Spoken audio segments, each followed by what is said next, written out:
Olá, olá, tudo bem? Este é o canal Cultura em Mairink Região.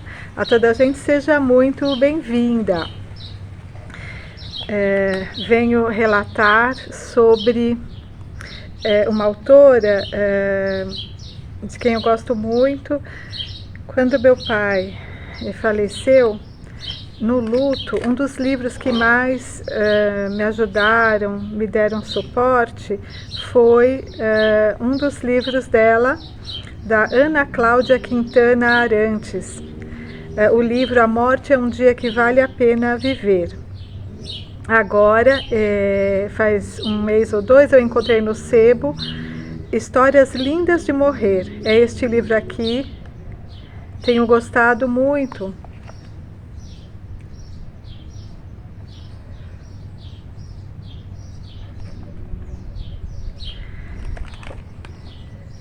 Venho ler para vocês, então, um conto deste livro, Histórias Lindas de Morrer, da Ana Cláudia Quintana Arantes. Máximo respeito ao seu trabalho, à sua dedicação, ao seu olhar humanizado para as pessoas que sofrem. Pudera, né, a classe médica toda inteira ter essa dedicação, essa qualidade de trabalho que você realiza. Então eu vou ler MC e o perdão que vem antes da culpa. MC eram mãe e filha, uma mãe que tratava a filha com crueldade, uma filha que amava a mãe simplesmente porque ela lhe dera a vida, uma história surreal, daquelas que subvertem paradigmas. Chegaram juntas ao hóspice. A mãe com um câncer de intestino em estágio terminal. A filha com uma preocupação infinita. Doutora, ela pode ter agido mal comigo, mas teve tantos problemas quando era moça, fez tanta coisa errada. Dizia a filha: para mim tá tudo certo, não tem outra coisa que eu possa fazer a não ser amar a minha mãe. Na juventude, a mãe fora uma prostituta famosa em sua cidade, no sertão da Bahia. Não aceitava qualquer cliente, só aqueles que pudessem lhe oferecer algum benefício. Transava com o açougueiro em troca de carne de primeira, com o dono do supermercado por suprimentos, com o delegado por proteção. Na comunidade, apesar da profissão maldita, era considerada de elite. Teve 4 filhos. Deu 3. Destes, 2 estavam sabidamente mortos e o terceiro desaparecera havia anos. O quarto era C, a mulher de olhar compungido que fizera a internação. C tinha nascido com defeito, como se dizia no interior perdido de onde vinham. Era estrábica. Por achar que ninguém a quereria, a mãe a manteve consigo para serviços domésticos gerais. A vida inteira a tinha tratado como uma escravinha. Nenhum afeto, nenhuma alegria. Um dia, C se libertou, casou-se, teve filhos, formou uma família amorosa que ralhava com ela sempre que procurava a mãe, o que fazia com alguma frequência. Um dia a mãe adoeceu, a perna estranhamente escura. C a levou ao Hospital das Clínicas de São Paulo, a cidade que havia acolhido ambas tanto tempo antes. A perna desfigurada tinha gangrena, resultado de uma embolia periférica. Estava apodrecendo, algo nada bonito de se ver. Porém, era o menor dos problemas. No HC, o câncer foi descoberto e a mulher, já para mais de 80 anos, foi desenganada e encaminhada para o hóspice. Quem me contou a história completa foi a filha. Estava devastada pela notícia da terminalidade da mãe. As pessoas me condenam por eu querer cuidar dela, mas ela me deu a vida, doutora. Tem alguma coisa errada nisso? Eu me comovi olhando para aquela filha, que embolava um lenço de pano puído nas mãos, enxugando as lágrimas. C. Não era deste mundo. Deve ter nascido no planeta errado. Quando olhava para a mãe, eu quase via os coraçõezinhos subindo, como em uma live de redes sociais. Visitava a mãe quase todo dia. Conversava amorosamente, dava comida, ajudava os enfermeiros nos cuidados e curativos. E a mãe, seca, como as terras do sertão que haviam parido as duas. Seu olhar era uma espada, difícil de sustentar. Aquele olhar que, quando pousa sobre nós, nos faz estremecer por dentro. Não era má, mas era profunda. Parecia saber o que não queríamos contar.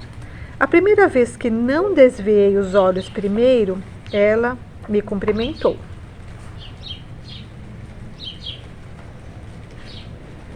Você é uma pessoa forte. Parabéns.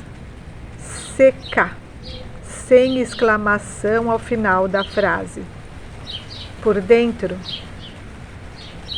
gelei. Essa mulher foi ficando no hóspice e não havia como ignorar o carinho servil da filha e a indiferença cortante da mãe. Nas minhas rondas, comecei a perceber a raiva no olhar habitualmente compassivo da equipe do hóspice. Não a tratavam mal, mas não a tratavam bem.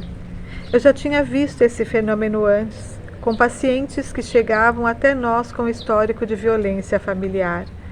Muitas vezes precisei reunir a equipe e lembrar a todos que naquele lugar onde vidas se fechavam, era nosso dever praticar o exercício ativo da não condenação.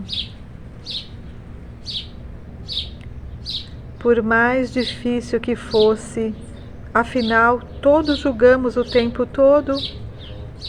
Entendo a tendência humana a fazer justiça, ela também está em mim, mas não podemos condenar ninguém com base nos nossos valores e pressupostos, muito menos ali.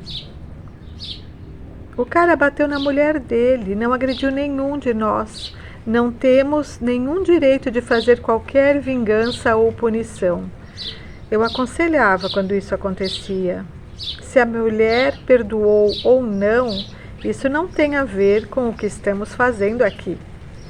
Chamei a equipe para conversar sobre o caso de C e sua mãe. Eu sei que dificilmente alguém aqui escolheria essa mulher como melhor amiga.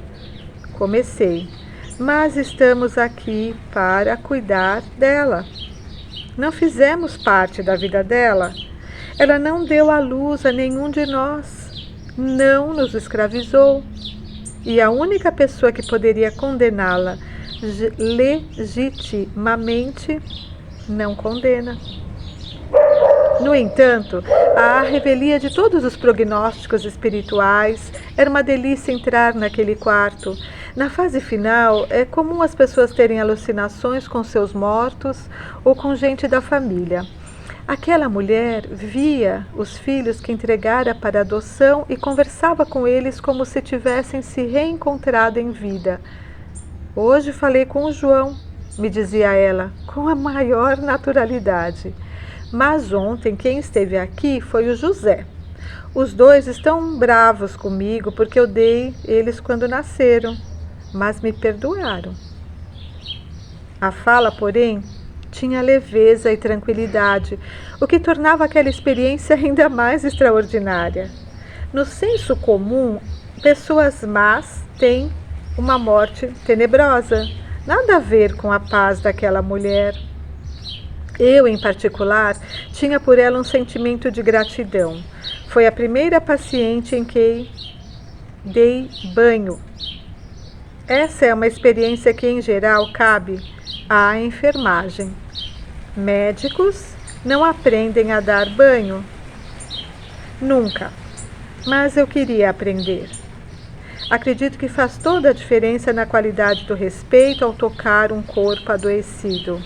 Pedi permissão a ela. Posso dar banho na senhora? Eu nunca fiz isso, mas gostaria de fazer. Ela me olhou e por um instante, em vez de espadas, vi dúvidas. Você vai ser capaz de me dar banho? Puxou o lençol e exibiu a perna gangrenada, meio descarnada, tendões e músculo à amostra. Uma cena de filmes realistas de guerra. Você vai ser capaz de lavar meu corpo assim? Se a senhora permitir, eu vou. E vou fazer o meu melhor. Nunca houve instrutora melhor sobre como banhar pacientes terminais. Pacientemente, ela me indicou onde doía. Sugeriu manobras. Observou com calma e dor a água correndo sobre a ferida. No final, vestia. E olhando-a tão profundamente quando ela me olhava, falei apenas: obrigada. Nos últimos dias, a filha, se tornou menos presente. Soube depois que o marido tinha ameaçado sair de casa se ela continuasse dando mais importância à mãe do que à própria família. Ele não entende que minha mãe também é família, doutora. Ela me disse ao telefone. Embora não visitasse a mãe, se ligava todos os dias. Às vezes mais de uma vez, muito sofrida. No quarto dia de ausência da filha, a mãe me abordou quando eu passava a visita. E a C? Meu coração afundou. Ah, ela não tem vindo porque está com o neto doente. Improvisei. Muito resfriado, não pode ir à escolinha, então a C tem que ficar em casa com ele. Liga para ela, ordenou a mãe, voz imperiosa, espada nos olhos. Fala que eu quero ver ela. Espanto total, silêncio no quarto enquanto eu procurava as palavras. A senhora quer só ver a C? Não, eu quero que ela me traga arroz doce. Saí do quarto confusa, mas obedeci. Quando relatei a conversa à filha, impossível não perceber a alegria na voz dela. Doutora Ana, não brinca comigo. Verdade que minha mãe quer me ver? Quer sim, e quer também que você traga arroz doce. Essa filha veio voando. Minha percepção é que não demorou nem uma hora. Não sei como providenciou a encomenda, mas o arroz doce veio quentinho, em uma vasilha transparente com tampa laranja, meio embrulhada em um guardanapo florido. Verdade mesmo que ela me chamou, doutora? Perguntou C, ainda incrédula. Vai lá e pergunta para ela, sugeri, e lembro que estávamos as duas sorrindo. Uns 10 minutos depois, fui ao quarto da mãe, que tagarelava e sorria. Ela nunca sorria. A filha lhe dava o doce na boca, em porções pequenas e gestos gentis. Alguns dias depois, essa mãe morreu lindamente. Ainda que a perna gangrenada tenha deteriorado o processo de finitude, indo contra todos os prognósticos espirituais, sociais e morais. A história termina com uma total conexão entre mãe e filha. Muitos anos depois, ainda me pego pensando por que essa história me fascina tanto. Talvez porque nela o perdão venha antes da culpa. Não sei se aquela mãe pediu perdão, mas a filha nunca achou que fosse preciso.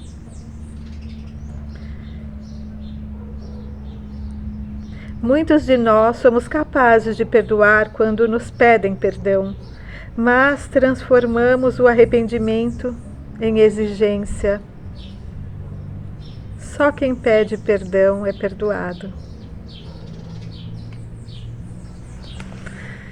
Esta é uma das lindas histórias Histórias Lindas de Morrer, da Ana Cláudia Quintana Arantes.